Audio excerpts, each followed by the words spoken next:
Commitment আসলে সবসময় ঠিক থাকে না, এবং হুম। বিশেষ করে ক্ষমতায় একবার যারাই গিয়েছেন তারা প্রত্যেকেই এই যাবৎকাল বাংলাদেশের এই গত 5 দশকের ক্ষমতার পট পরিবর্তনে শান্তিপূর্ণভাবে তো ক্ষমতা হস্তান্তরের নজির খুব বেশি নাই। সবাই হুম। ক্ষমতায় থেকে যেতে চেয়েছে এবং ক্ষমতাকে আপনার একেবারেই পাকাপোক্ত করার জন্য হুম। যা যা করা দরকার, রাষ্ট্রীয় প্রতিষ্ঠানকে দখল থেকে শুরু করে আইন কানুন করা, সেগুলো তারা করেছে। তো এখন ওই রাজনীতিটা আসলে ধরেন এই গণঅভ্যুত্থানের পরে যদি আমরা একটা নতুন হুম। ধারার রাজনীতির কথা বলেছিলাম, সেটি তো আমরা প্রতিষ্ঠা করতে পারি নাই। নতুন রাষ্ট্র ব্যবস্থার কথা বলতে বলেছিলাম, সেটি তো আমরা পারি নাই। এবং এই অন্তর্বর্তীকালীন সরকারের মাধ্যমে একটা নতুন পরিবেশ আমরা দেখতে চেয়েছিলাম, সেগুলো তো হয় নাই। কাজে হুম। এই কারণে হয়তো কিছুটা সংশয় থাকে, কিন্তু তারপরে আমি মনে করি যে শেষ পর্যন্ত আস্থাটা রাখতে হবে। রাজনীতিবিদরা যতই খারাপ হোক, তারাই রাষ্ট্র পরিচালনা করবে, তারাই রাষ্ট্রের নীতি নির্ধারণ করবে। সেক্ষেত্রে এখন শেষ পর্যন্ত যেহেতু একটা ঐক্যমতে পৌঁছেছে যে নির্বাচনের সময়, জাতীয় নির্বাচনের দিন একই সাথে গণভোট এবং হুম। এই জুলাই সনদ বাস্তবায়নের একটা ব্যান্ডেট নেওয়া, এখন আমি এই জায়গাটাতেই ফিক্স থাকতে চাই। এবং অন্যান্য রাজনৈতিক দলকেও আমি বলবো যে অন্তত, যেহেতু এখন ফেব্রুয়ারিতে জাতীয় নির্বাচন এবং বাংলাদেশের আপনার অভ্যন্তরীণ নিরাপত্তা, অভ্যন্তরীণ আইন শৃঙ্খলার পরিস্থিতি, ভৌগোলিক পরিস্থিতি, প্রতিবেশীদের আচরণ, নানান হুম। প্রেক্ষাপটে নির্বাচনটা আমাদের জন্য জরুরি হয়ে পড়ছে। ওকে। নির্বাচন না হলে বাংলাদেশ কিন্তু আরো নতুন নতুন সংকটে পড়বে। সেই জায়গা থেকে এখন আর এই জুলাই সনদ নিয়ে কিংবা নতুন কোনো আলোচনা নিয়ে আমরা বিভাজন কিংবা একটা আমার কাছে, হ্যাঁ, আমি আমি অন্যরকম পরিস্থিতি তৈরি হোক, জনাব আমরা ওইদিকে যেতে চাই না। এখন জনাব নির্বাচনের জন- দিকে আমরা যেতে চাই। জনাব নুরুল হক নূর, আমারও মনে হচ্ছে যে এই ব্যাপারটার আলোচনাটা অনেকটাই একাডেমিক হয়ে থাকতেছে। বেশি ফারনা, আমি সর্বশেষ আপনাকে যে প্রশ্ন করতে চাই, সেই প্রশ্নটি হচ্ছে যে আপনি জানেন যে সেনাবাহিনীর কয়েকজন কর্মকর্তাদের বিরুদ্ধে, মানে এটাকে আপনারা আদালতের ভাষায় কি বলেন, মানে মামলার যে প্রসিডিংসগুলি সেগুলি শুরু হয়েছে এখন। অনেকেই বলছেন যে তারা আসলে একটি চেয়ার দায়িত্ব পালন করছেন। তো এই চেয়ার দায়িত্ব পালন করলে এইভাবে তারা এর জন্য মানে দায়ী হতে পারবেন কিনা, বা চেয়ার হলেই কি সব কথাও শুনতে হবে কিনা, কারণ আদালতে ভাষায় বা আইনের ভাষায় একটি কথা আছে যে আপনি যদি মনে করেন কোনো একটা বিষয় আইন বা সংবিধান বিরোধী, তো আপনি নাও মানতে পারেন। কিন্তু এইসব ক্ষেত্রে এইগুলি যে একটা ফাইনাল লাইন আছে, এই মামলাগুলি কি সেই ফাইনাল লাইনকে আরো, মানে মানে এই পার্থক্যটাকে আরো বিশাল করে তুলবে, নাকি ভবিষ্যতের জন্য এটা ভালো হবে? কারণ বর্তমানে যারা কর্মকর্তা আছেন তাদের মধ্যে অনেকে এটা ভাবতে পারেন যে ভবিষ্যতের কোনো সরকার এসেও তাদের কোনো কাজকর্মকে তো আসলে চ্যালেঞ্জ করা যেতে পারে, তাহলে তারা কি আসলে কাজে যাবেন কি যাবেন না। উদাহরণ আসছে, এটা শেষ কথা বলি, যে অপারেশন ক্লিন হার্টের সময় যেসব আর্মি অফিসার আসলে অনেক ধরনের কাজে ব্যাপৃত হয়েছিলেন, তাদের কি আসলে এরকম কোনো কিছুর সম্মুখীন হতে হয়েছে কিনা, এইবার কেন এটা আলাদা। বেশা ফারানা, আমি জনাব আপনার একটু বিশ্লেষণ শুনে জনাব নূরের মন্তব্য শুনে আজকের মতো অনুষ্ঠান এখানে শেষ করবো। আমি একটু আপনার মন্তব্য শুনতে চাই। দেখুন, আপনার মনে থাকবে আমাদের সেনাবাহিনীর সেনাপ্রধান তিনি পরিষ্কার বলেছিলেন যে আহ, তার বাহিনীর যারা আছেন তাদেরকে আসলে এইভাবে বিচার করা বা এইভাবে তাদেরকে সাধারণ আদালতে নিয়ে গিয়ে তাদেরকে বিচারের মধ্যে আনা, যখন তারা রাষ্ট্রীয় কাজে অংশ হিসেবে এই দায়িত্বগুলো পালন করেছে, সেটা আসলে তারা কতটুকু ভালোভাবে নেবেন আমি জানি না। এক, দুই হচ্ছে, আপনি যেই দায়িত্বেই থাকেন না কেন, সেটা সেনাবাহিনী হোক কিংবা সেটা পুলিশ হোক, আমলা হোক, যেটাই হোক না কেন, আপনি আইন বহির্ভূত কোনো নির্দেশ মানতে কিন্তু বাধ্য না। সংবিধান এবং আইনের বাইরে যদি আপনাকে প্রধানমন্ত্রীও কোনো নির্দেশনা দিয়ে থাকেন, সেটা আপনি কোনোভাবেই এক্সিকিউট করতে বাধ্য নন। রাদার আপনি সেটা প্রোটেস্ট করবেন এবং আপনি সেটা করা থেকে বিরত থাকবেন। এখন আসেন, এটা হলো কেতাবের কথা, প্র্যাকটিক্যাল ফিল্ডটা কিরকম। আজকে আপনার উপরে এইরকম কোনো অর্ডার যদি সর্বোচ্চ তরফ থেকে আসে এবং আপনি সেটা এক্সিকিউট না করেন, তখন আসলে আপনার পরিস্থিতিটা কি দাঁড়াবে? আপনি কি আয়না ঘরে গিয়ে এন্ড আপ করবেন? আপনার পরিবার কি নিরাপদ থাকবে? আপনি কি বাংলাদেশে বাস করতে পারবেন? এই প্রশ্নগুলো আসে। দেখুন, গত 15 বছর এত বেশি অন্ধকার সময় আমরা পার করেছি যে আসলে এই ফিল্ডের মধ্যে কাজ না করলে এবং এই ফিল্ডের মধ্যে না থাকলে এটা বোঝা সত্যি খুব কঠিন যে এই ফিল্ডে আমি কিভাবে অ্যাকোমোডেট করে নিয়ে কাজটা করব। এখন এই প্রশ্ন আসে যে সবাই তো আসলে এইরকম গুম খুনের সঙ্গে জড়িত হয় নাই। আবার কোন কোন সেনা কর্মকর্তা গুম খুনকে প্রাইভেট প্র্যাকটিস হিসেবে নিয়েছিল। আমি নারায়ণগঞ্জের সেই ঘটনার কথা উল্লেখ করছি। তো এরকম প্রাইভেট প্র্যাকটিস হিসেবে যারা নিয়েছে, কিংবা যারা আসলে করতে করতে এক ধরনের হ্যাবিচুয়াল অফেন্ডারের মতো আচরণ করেছে, তাদের ক্ষেত্রে আইন কিভাবে প্রয়োগ হবে, তাদেরকে বিচারের আওতায় কিভাবে আনা হবে, সেটা আরো আমার মনে হয় সেই বিষয়গুলো আমাদের আরো বুঝে শুনে সিদ্ধান্ত নেওয়ার ব্যাপার আছে। এবং গত 15 বছরের এই দুঃশাসনের পরে প্রথমেই আমাদের যে জায়গাটাতে ফোকাস করা দরকার ছিল, আমাদের মানে এই অন্তর্বর্তীকালীন সরকারের, সেটা হচ্ছে ট্রুথ অ্যান্ড রিকনসিলিয়েশনের একটা ব্যবস্থা করা। এই সমাজ অত্যন্ত ঘন একটি সমাজ, এখানে পরস্পর পরস্পরের আত্মীয়, ভিন্ন ভিন্ন দল করতে পারে, ভিন্ন ভিন্ন মতের বিশ্বাসী হতে পারে, কিন্তু তারা একই পরিবারের সদস্য, এরকম অনেক আছে। তো এত ঘন একটা সমাজে এভাবে বিভাজন এবং বিভেদ করে আসলে আদৌ কতটুকু আগানো যাবে সামনে, এটা একটা বড় প্রশ্ন। So, যতক্ষণ পর্যন্ত আমাদের পরস্পরের সহাবস্থানটা, হ্যাঁ, এটা আমি ওই গুম খুনের বিষয়ে বলছি না, আমি অন্যান্য নানান দিকে, কারণ গত 15 বছর তো বিভাজনটা এত প্রকট ভাবে হয়েছে যে আপনি মুক্তিযুদ্ধের পক্ষ না বিপক্ষ, আপনি স্বাধীনতার পক্ষ না বিপক্ষ, চেতনার পক্ষ না বিপক্ষ, এগুলো নিয়েও একেবারে ভীষণ রকম ভাগাভাগি হয়ে গেছে। তো এই ভাগাভাগি সমাজটাকে একেবারে সোশ্যাল টেক্সচার নষ্ট করে দিয়েছে। এটাকে রিপেয়ার করা, এটাকে যতটুকু সম্ভব একটা মানে ভিন্ন মত থাকবে কিন্তু মোটামুটি যাতে বাসযোগ্য হয় বাংলাদেশটা সকলের জন্য, আপনার জন্য, আমার জন্য, নূর ভাইয়ের জন্য, সবার জন্য, সেইটুকু মানে সেইটুকু এনশিওর করার কাজটা শুরু হওয়া দরকার ছিল 5ই আগস্টের পরে। বাট আনফরচুনেটলি আমরা দেখেছি নানান অজুহাত তুলে আমাদের এই বিভাজনটা আরো অনেক বেশি বাড়িয়ে দেওয়া হয়েছে। আমি জনাব নূরের কাছ থেকে এটা বিষয়টা একটু এই ব্যাপারে একটু মন্তব্য জানতে চাইবো যে আমরা কিন্তু দেখেছি 5 আগস্ট 2024 পরে সিটিং সেনাবাহিনীর শীর্ষ পর্যায়ের কর্মকর্তা, যেমন ধরেন মেজর জেনারেল জিয়াউল সাহেব, যিনি ছিলেন এনটিএমসির দায়িত্বে, তাকে কিন্তু গ্রেপ্তার করা হয়েছে, তাকে আদালতে নেওয়া হয়েছে এবং তার বিরুদ্ধে এটা মামলা করাও হয়েছে। তিনি সহ আরও কিছু সেনা কর্মকর্তাদের বিরুদ্ধেও কিন্তু এরকম মামলা করা হয়েছে। কিন্তু 1 বছর পরে এসে যেসব সেনা কর্মকর্তাদের এই মামলাদের নিয়ে যে এই কথাগুলি হচ্ছে, সেগুলি আসলে আপনি কীভাবে দেখেন? মানে তারা এতদিন চাকরিতে ছিলেন, মানে অভ্যুত্থান বা বিপ্লবের 1 বছর পরও এখন তাদের বিচার হওয়াটা, এইটারে আপনি আসলে ভালো খারাপ কোনভাবে দেখেন জনরুল লক্ষ্ণৌর? প্রথমত হচ্ছে, ধরেন অপরাধ যারা করে তাদের বিচার চূড়ান্ত হওয়া দরকার। অভ্যুত্থানের শুরুর দিকের সময়টা নানান বাস্তবতায় অনেক বড় বড় রাঘব বোয়ালকে বিচারের মুখোমুখি করতে পারে নাই সরকার, কিংবা একটু পরিস্থিতি বিবেচনায় সময় নিয়েছে। কিন্তু শেষ দিকে হলো যে সরকার একটা সাহসী পদক্ষেপ নিয়েছে, আন্তর্জাতিক অপরাধ ট্রাইব্যুনাল এই সমস্ত রুই কাতলাদের বিরুদ্ধে গ্রেপ্তারি পরোয়ানা জারি করেছে এবং তাদের বিষয়ে আপনার অভিযোগ আমলে নিয়েছে।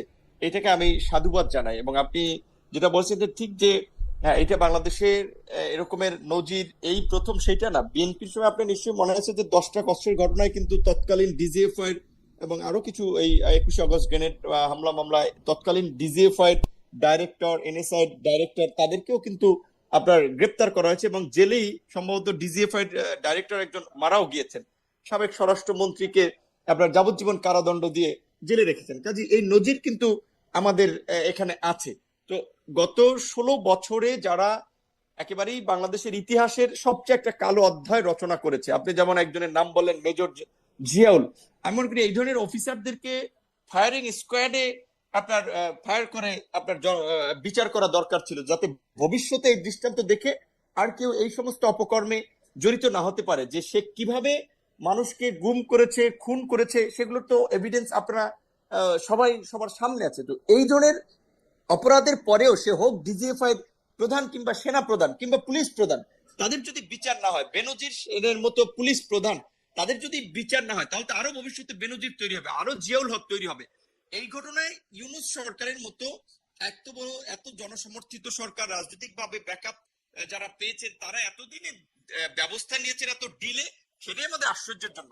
কিন্তু আমার মনে হয় যে আরো আগে তাদের বিরুদ্ধে সত্য পদক্ষেপ গুলো নেওয়া দরকার ছিল। এখানে একটা কথা রুমিন ফারহান আপা যেটা বলেছেন তার সাথে আমি একমত, যে আমরা কিন্তু বারবারই বলছিলাম যে শুরুর দিকেই আপনার ওই যেটা ডক্টর ইউনূসকে, যে তার সামনে অপশন আছে, তিনি লিকুয়ান হতে পারেন সিঙ্গাপুরের মতো, কিংবা নেলসন ম্যান্ডেলার ভূমিকা নিতে পারেন, কিংবা মাহাথির মোহাম্মদের মতো একটা ভূমিকায় যেতে পারেন। তো আমরা যেটা মনে করেছিলাম যে ওই যে রুমিন ফারহান আপা বলেছে, এত ঘন আপনার বসতিপূর্ণ একটা এলাকার ছোট্ট একটা এরিয়া, এইখানে একেবারেই আপনার ঘুম থেকে উঠলে একজনের সাথে আরেকজনের দেখা হয়। কাজে এখানে একেবারে গুরুতর অপরাধে যারা অভিযুক্ত, তাদেরকে আপনার বিচারের মুখোমুখি করে ছোটখাটো অপরাধে যারা অভিযুক্ত, তাদেরকে ক্ষমা করে দিয়ে আমাদের একটা রিফর্ম অ্যান্ড রেকনসিলিয়েশনের দিকে যাওয়া দরকার ছিল, কিন্তু আসলে সরকার কিছুই করতে পারে না, লেজে গোবরে একেবারে পাকিয়ে ফেলেছে। তো তারপরেও যতটুকু করেছে শেষ দিকে, বিশেষ করে এই আমরা দেখেছি যে বিশেষ করে সেনা সদস্যদের মধ্যে যারা ডিজিএফআই এবং গুরুত্বপূর্ণ দায়িত্বে ছিলেন, তারা যেভাবে এই ফ্যাসিবাদকে পৃষ্ঠপোষকতা করেছেন এবং বাংলাদেশের নাগরিকদের একেবারে বিরুদ্ধে গিয়ে কাজ করেছেন, তাদের যদি বিচার না হয় তাহলে ভবিষ্যতে এগুলোর ধারাবাহিকতা চলবে। সেই জায়গা থেকে এগুলোর বিচার হওয়াটা খুবই জরুরি ছিল। সেই জায়গা থেকে আমরা ওয়েলকাম জানাই এবং সেনাবাহিনীকেও বলবো আমরা যে যে সমস্ত কর্মকর্তারা এই সেনাবাহিনীকে কলঙ্কিত করেছে, যে সমস্ত পুলিশ কর্মকর্তারা পুলিশকে কলঙ্কিত করেছে, তাদেরকে রক্ষায় দয়া করে কেউ মায়া কান্না কিংবা এই বাহিনীর ইজম না দেখিয়ে বিচারকে আপনারা সহযোগিতা করেন, কারণ বাংলাদেশের মানুষ কিন্তু বিচার চায়। গণ অভ্যুত্থান কিন্তু সেই ম্যান্ডেট দিয়েছে এই সরকারকে। কাজেই আপনারা আশা করি যে এই অপরাধের সাথে যারা জড়িত তাদের বিচার নিশ্চিত করার জন্য আপনারা সহযোগিতা করবেন এবং আমাদেরও সংগ্রামটা চলবে এই বিচার নিশ্চিত করার জন্য। জনাব নূর, যেটা আমি নিজেও আয়নাগরে ছিলাম, আমি নিজেও এই টর্চারের মধ্যে দিয়ে না, গিয়েছি, সমস্ত ভুক্তভোগী মানুষ কিন্তু না, আপনার এই বিচার চাই। এইটা ঠিক আছে, কিন্তু আমি যেটা প্রশ্নটা করতে চাই, এটা ব্যারিস্টার ফারহানাকে আবার এই একটু ফিরে আসি, যে কারণ এইটা একটু জনাব নূরকেও আমার একটু শুনতে হবে যে আপনারা কি এটা মনে করেন কিনা, জনাব নূরের বক্তব্যের সাথে ব্যারিস্টার ফারহানার বক্তব্যের সাথে এই বিষয়ে আমি একমত, কিন্তু আপনারা এটা মনে করেন কিনা যে এই ক্ষেত্রে কোনো পিক অ্যান্ড চুজ করা হচ্ছে, বা কোনো একটা নির্দিষ্ট গোষ্ঠীর, মানে কারা অপরাধ করছে, কোন জায়গার থেকে এই জিনিসটা অপরাধীর কার্যক্রম হিসেবে বলা যেতে পারে, সেইটার ক্ষেত্রে আমরা একটা ওয়েল ডিফাইন্ড ডেফিনিশন দেখতে পাচ্ছি। আমি এই কথা কেন বলতেছি, ভবিষ্যতে যদি কোনো দিন আবার এরকম পরিস্থিতি সৃষ্টি হয়, তাইলে কি আমরা এই উদাহরণটাকে দিয়ে যারা অন্যায়কারী তাদের পক্ষেই চেয়ারগুলি থেকে যাবে কিনা? আমরা কিন্তু স্পষ্ট যে 5 আগস্টের এই ঘটনাটা ঘটানোর ক্ষেত্রে অভ্যুত্থানকারীরা যেরকম সাহায্য করেছে, আপনারা যেরকম অংশগ্রহণ করেছেন, নূর যেমন ছিলেন, বিএনপি যেমন ছিলেন, এনসিপি যেমন ছিলেন, কিন্তু এইটা তো অস্বীকার করার কোনো উপায় নাই। সামরিক এবং বেসামরিক বাহিনীর লোকেরা যদি তাদের বন্দুকের নলটি না ঘুরাতেন, তাহলে এটা হয়তো এত মানে সম্ভব হইতো না বলে তো আর আমি আর কথা বলতে পারবো না, কিন্তু অন্যরকমও হইতে পারত। তো সেই ক্ষেত্রে এইটার ক্ষেত্রে পিক এন্ড চুজ করা হইতেছে কিনা, শক্তিশালী পক্ষটা অশক্তিশালী পক্ষটাকে ধরায় দিচ্ছে কিনা, মানে এইটা আপনারা কি মনে করেন? সরি, আমি লম্বা প্রশ্ন করলাম কারণ এটা একটু ডেলিকেট বিষয়, মানে আমি চেষ্টা করছি। আমার একটু বোঝার ব্যাপার আছে, পিক এন্ড চুজ বলতে কি আপনি ব্যক্তির ব্যাপারে বলছেন? ব্যক্তির ব্যাপারে, রাইট। সংস্থার ব্যাপারে না, ধরেন মিলিটারিতে 4 জন ব্রিগেডিয়ার জেনারেল আছেন, 2 জন অলরেডি কারাগারে চলে গেছেন, বা 2 জন চাকরি থেকে চলে গেছেন, 2 জন চাকরিতে আসেন, এতদিন ছিলেন, বা 6 জন একসাথে চাকরি করতেছেন। এদের মধ্যে থেকে এরকম করা হয়েছে কিনা 2 জনকে পিক করা হয়েছে যে তোমরা এই কাজটা করছো, বাকি 3 জনকে পিক করা হয়েছে যে তোমরা এই কাজটা করছো, ওরকম করা হয়েছে কিনা, নাকি যারা ওই সব চেয়ারে বসেছিলেন তাদেরকেই দিছে, মানে যাদের বিরুদ্ধে মামলা হয়েছে? যাদের বিরুদ্ধে মামলা হয়েছে তাদের বিরুদ্ধে তো এভিডেন্স থাকতে হবে। যদি এভিডেন্স ছাড়া মামলা হয়ে থাকে তাহলে তো সেই মামলা চলবেই না। 1, 2 হচ্ছে পিক এন্ড চুজের ব্যাপার। আপনি যদি যেটা বুঝছি আপনার প্রশ্ন থেকে, সেটা হলো যে আওয়ামী মাইন্ডের অফিসারদের ধরা হচ্ছে কিনা, আপনি কি এরকম কিছু বলতে চাইছেন? রাইট, মানে যারা দোষী তাদেরকেই ধরা হইতেছে। যে ধরেন আমি জিয়াউল হাসান সাহেবের উদাহরণ দিলাম কারণ এনটিএমসির পক্ষ থেকে অনেকগুলি সিদ্ধান্ত এরকম নেওয়া সম্ভব হয়েছে যেখানের ক্ষেত্রে তার বিরুদ্ধে অভিযোগ গঠন করা সম্ভব। ডিজিএফ এর যিনি প্রধান ছিলেন, এনএসআই এর যিনি প্রধান ছিলেন, তাদের বিরুদ্ধে তো প্রথম পর্যায়ে আসলে মামলা হয়েছে। এখন যাদের বিরুদ্ধে মামলা হইল, যারা ব্রিগেডিয়ার জেনারেল এবং তাদের অনেকেই এরকম কিনা যে তারা আসলে খালি অর্ডারটাই নিছেন, নাকি তারা এরকম যে তারা আলাদা রকমের ক্ষতিকর অফিসার ছিলেন, আগের রেজিমের কথা আইনের বাইরে গিয়েও পালন করতে চেয়েছেন। ওরকম যদি ওইরকমই হইতেন, আমার প্রশ্ন, ডক্টর ইউনূস সরকারের অধীনে তারা আরো 1 বছর চাকরি করলেন কেমনে? না, দেখুন, এখন কারো বিরুদ্ধে এত ভয়ানক অভিযোগ যদি আনা হয় তাহলে তো যথেষ্ট পরিমাণ সাক্ষ্য প্রমাণের ভিত্তিতে সেটা আনতে হবে। যদি সাক্ষ্য প্রমাণ যথেষ্ট না থাকে তাহলে তো তারা এমনিতেই খালাস পাবেন, তাহলে তো আর এই মামলা চলবার কোনো প্রশ্নই নাই। 2 হচ্ছে, আমরা গণ অভ্যুত্থানে আমরা যেরকম রাজনৈতিক দলগুলোকে দেখেছি, একই সঙ্গে আমরা যদি সাবেক সেনা কর্মকর্তারা সেই সময় তাদের পরিবার সহ পথে না নামতেন, রাস্তায় না নামতেন, এবং বর্তমান সেনা প্রধান যদি অত্যন্ত সফলভাবে গণ অভ্যুত্থানটিকে, মানে আমি বলবো সফল হতে না দিতেন, তাহলে আমি জানি না আরো কতটুকু রক্তপাত হতো। এবং 3 হচ্ছে, আমি তো 1 তারিখ থেকে আসলে আমি মাঠে ছিলাম, পথে ছিলাম, আমি কিন্তু চারপাশ থেকে আওয়াজ শুনেছি এই মুহূর্তে দরকার সেনাবাহিনী সরকার। হুম খালেদ, এটা আমার নিজের কানে শোনা, এবং এটা কিন্তু অবিশ্রান্ত ভাবে এই স্লোগানটা রাস্তায় রাস্তায় ইয়াং ছেলেরা, স্টুডেন্টরা, মানে অল্প বয়সী যারা মাঠে ছিল তারা কিন্তু অবিশ্রান্ত ভাবে স্লোগান দিয়ে গেছে। সেই আপনি বলেন 21-এর ওই শহীদ মিনার থেকে শুরু করে আপনার ওই ধানমন্ডির যে ইয়েতে আমি রাস্তায় সব জায়গায় আমি কিন্তু এই স্লোগানটা শুনেছি। সুতরাং ওই সময় যদি সেনাবাহিনী ক্ষমতা নিত, ডক্টর ইউনূসের সরকার না হয়ে যদি এটা সেনাবাহিনীর সরকার হতো, আপনি বিশ্বাস করেন মানুষ কিন্তু আপত্তি করতো না। তো সেই জায়গাতেও সেনাবাহিনী যে প্রফেশনালিজম দেখিয়েছে, সেনাবাহিনী যেই আমি বলবো যে মানে ক্ষমতা না নিয়ে তারা যেভাবে ধৈর্য সংযমের পরিচয় দিয়েছে, সেটা কিন্তু খুবই আমার মনে হয় প্রশংসাযোগ্য। আপনি যদি আপনি আপনার পয়েন্ট আমরা বুঝতে পেরেছি। জনাব নুরুল হক নূর, আপনিও একই রকম মনে করেন কিনা, নাকি আপনি মনে করেন বাংলাদেশ সেনাবাহিনী কাজ করে যাচ্ছে আওয়ামী লীগকে কোনো না কোনো ভাবে ফিরিয়ে আনার জন্য? যদি আমি মনে করি যে আওয়ামী লীগকে ফিরিয়ে আনলে সবার প্রথম যার মানে সাজা হতে পারে সেটি হচ্ছে যে সেনাপ্রধান জনাব ওয়াকারুজ্জামানের। জনাব নূর, আপনি কি মনে করেন? মানে আমার মনে করাটাও আমি বললাম। না, আমি রুমিন ফারহান আপার সাথে একটা জায়গায় একটু দ্বিমত করছি। যে বলছেন ঠিক আছে, রাজপথে আবেগে থেকে বিচ্ছিন্ন বা বিভিন্ন কথাবার্তা বলতে পারে, যে 2-1 জন বলছিলেন এই মুহূর্তে দরকার সেনাবাহিনীর সরকার। যেমন বঙ্গভবনে 5ই আগস্ট, বঙ্গভবনে না, সেনা সদরে রাজনৈতিক দলগুলোর সাথে যখন মিটিং হলো, সেখান থেকে বঙ্গভবনে রাজনৈতিক নেতৃবৃন্দ আসলো সরকার গঠন প্রক্রিয়া নিয়ে আলোচনা করতে। সেখানে আন্দোলনকারী ছাত্র নেতৃবৃন্দের আলাপ আলোচনা কিন্তু পরিষ্কার মেসেজ দেওয়া হয়েছিল যে আমরা ক্যান্টনমেন্টের ঘোষিত বা ক্যান্টনমেন্টের ম্যানেজমেন্টের কোন সরকার আমরা সমর্থন করব না, আমরা ছাত্ররাই সরকার গঠনের রূপরেখা দেব, আমরা উপদেষ্টা পরিষদের তালিকা করতে সবার সাথে আলাপ আলোচনা করে। সুতরাং সেনাবাহিনীর সরকার গঠনের সেই পরিবেশটা বা সেই সক্ষমতাটা ছিল না, কারণ সেনাবাহিনী বলেন তার মধ্যে 2 ভাগে বিভক্ত হয়ে গেছিল। যারা গত 16 বছরে এই ফ্যাসিবাদের সুবিধাভোগী ছিল এবং অপকর্মের সাথে জড়িত ছিল, তারা এই আওয়ামী লীগকে প্রোটেক্ট করতে, হাসিনাকে রক্ষা করতে চেয়েছিল। আর যারা দেশপ্রেমিক বা সাধারণ এই অফিসার, তারা কিন্তু অভ্যুত্থানের আমার কাছে কিন্তু মনে হয় যে জনাব নুরুল হক নূর, আমি যদিও দূর থেকে ঘটনাটা দেখেছি, কিন্তু আমি খুবই নিবিড় ভাবে পর্যবেক্ষণ করেছি। যদি সত্যি সত্যি এইটা হইতো, সেনাবাহিনী 2 ভাগে বিভক্ত হইতো, তাইলে কিন্তু আমরা বাংলাদেশে একটা গৃহযুদ্ধ দেখতে পাইতাম। এটা কিন্তু হয় নাই। একটা 19শে জুলাই থেকে আমি দেখছি সারা বাংলাদেশে এক ধরনের কনসেনসাস হয়েছে, এটা সেনাবাহিনীর মধ্যেও হয়েছে, কিন্তু সাংঘাতিক রকম ভাবে সেনাবাহিনী ভিতরে বলছে যে আমরা কোনো লেথাল উইপন ব্যবহার করবো না, সেই কথাটা কিন্তু বাইরে আসছে বলেই যারা আন্দোলনে অংশগ্রহণ করছেন, মানে আপনি থেকে শুরু করে যারা একদম সাধারণ ছোট বাচ্চারা, তারাও কিন্তু পুলিশের ধাও খায় সেনাবাহিনী গাড়িতে আশ্রয় নিছে। আপনি খেয়াল করলে দেখবেন এগুলা কিন্তু। না, এখন ধরো জিয়াউল আহসান কিংবা এই যে যাদের বিরুদ্ধে আন্তর্জাতিক অপরাধ ট্রাইব্যুনালে মামলা হয়েছে, এরা তো চেয়েছিল এই রেজিমকে প্রোটেক্ট করতে। এরা খুবই কর্নার হয়ে গেছিল, কিন্তু মানে জুলাই 15 এরা খুবই কর্নার হয়েছিল। 2 ভাগ না, মানে একটা বড় ভাগ আর একটা ছোট ভাগ। অবশ্যই এখানে আপনার সাথে আমি একমত।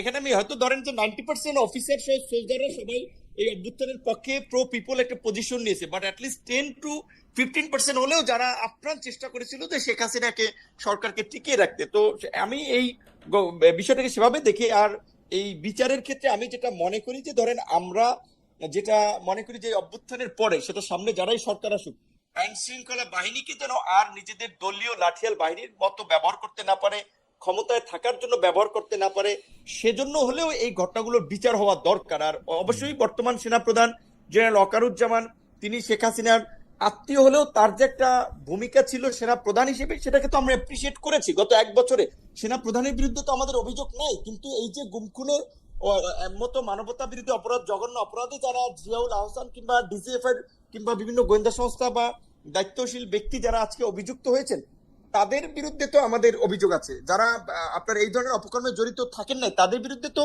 মামলাও হয় নাই, সেই ধরনের অফিসারদেরকে প্রথমেই যখন তারা কিন্তু শীর্ষ পর্যায়ের কর্মকর্তা, আপনি দেখেন 5 আগস্টের পরে বেশ কয়েকজন জেনারেল, মানে মেজর জেনারেল, ব্রিগেডিয়ার জেনারেল, তারা কিন্তু কারাগারে গেছেন, চাকরি চলে গেছে। হাওয়েভার এটা নিয়ে নিশ্চয়ই সেনাবাহিনী আসলে ঠিক ব্যাখ্যা দিতে পারবে। সেনাবাহিনী কারোর সাথে যদি আমার কথা বলার সুযোগ হয় নেতৃস্থানীয়, তাহলে নিশ্চয়ই আমি যেটা বুঝি খালেদ ভাই, আমি যেটা বুঝি শুরুর দিকে সরকারের যে আপনার পরিস্থিতি স্বাভাবিকভাবেই অভ্যুত্থানের পরে রাষ্ট্রযন্ত্রের নিয়ন্ত্রণ সরকারের কাছে আসতে একটু সময় লাগে। শুরুর দিকে চাইলেও সরকার অনেক ধরনের হার্ড ডিসিশন, শক্ত ডিসিশন নিতে পারতো না, বা সেই সময় পরিস্থিতিটা ছিল না।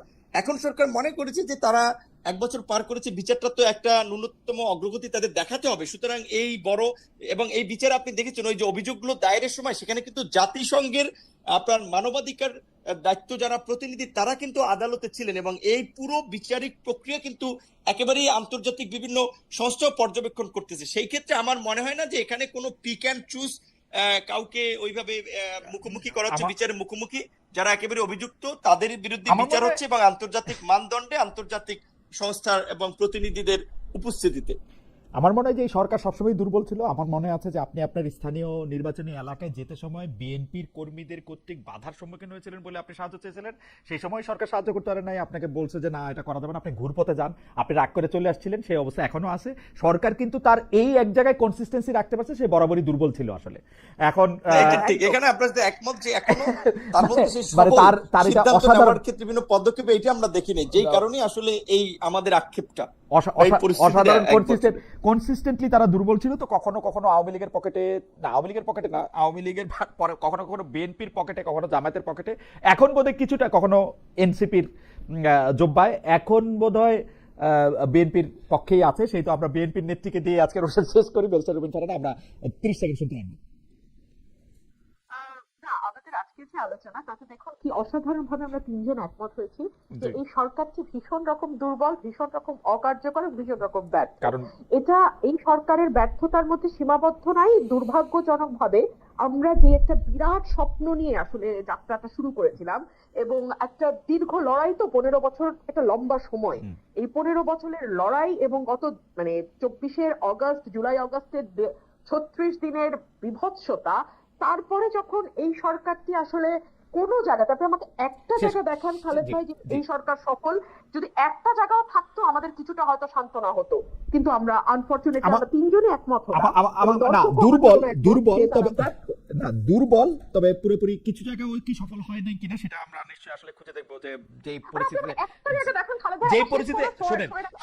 যেই পরিস্থিতিতে একটা জায়গা বলি আমি, যেই পরিস্থিতিতে সরকার ক্ষমতা নিয়েছিল আসলে ডক্টর মোহাম্মদ ইউনূস 8 তারিখ থেকে যদি আমি তার রিপোর্ট কার্ড লিখি যে বাংলাদেশ কিন্তু এমন একটা দেশ, কারণ আমরা বিভিন্ন সরকার পরিবর্তনের পরে ক্ষমতায় নিলে যে ভয়ঙ্কর নৈরাজ্য, হত্যা,